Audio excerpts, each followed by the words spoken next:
शरद पवारांच्या राष्ट्रवादीच्या वरिष्ठ नेत्यांची भाजपच्या केंद्रीय नेतृत्वासोबत चर्चा, दिल्लीमध्ये नेत्यांची भेट।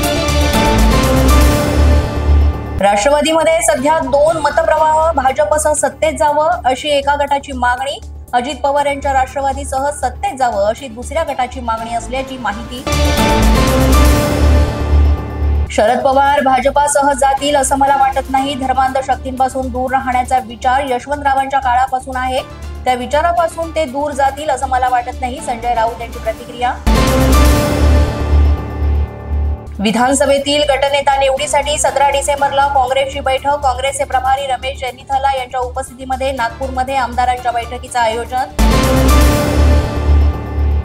मुंबई महानगरपालिकेच्या निवडणुका शिवसेना कधीही युती आणि आघाडीमध्ये लढली नाही, संजय राऊत यांचं सूचक वक्तव्य। मुंबई मनपामध्ये प्रत्येक पक्ष एकटा लढतो, मात्र अद्याप महाविकास आघाडीमध्ये मुंबई महानगरपालिकेच्या निवडणुका एकत्रित लढण्याचा निर्णय झालेला नाही, राऊतांचं वक्तव्य।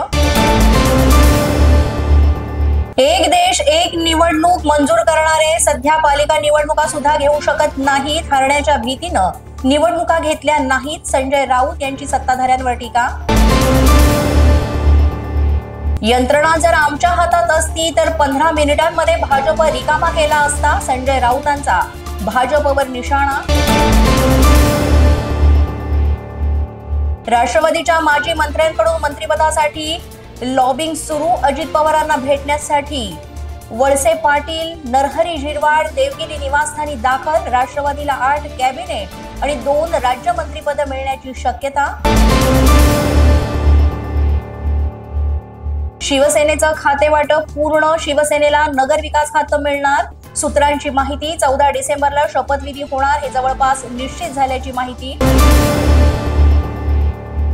मंत्रिमंडळ विस्ताराच्या आसपास रुग्णवाहिका ठेवा, अनेकांना धक्के बसतील, एकनाथ शिंदे यांच्या नाराजीला कोण विचारत नाही, त्यामुळे त्यांनी बलिदानाची भाषा करू नये। अशाच नवनवीन अपडेट्ससाठी आणि ताज्या बातम्यांसाठी पोलीस माझा न्यूज YouTube चॅनल सबस्क्राईब करा, तसंच आमचं फेसबुक, इंस्टाग्राम आणि ट्विटर अकाउंट फॉलो करा।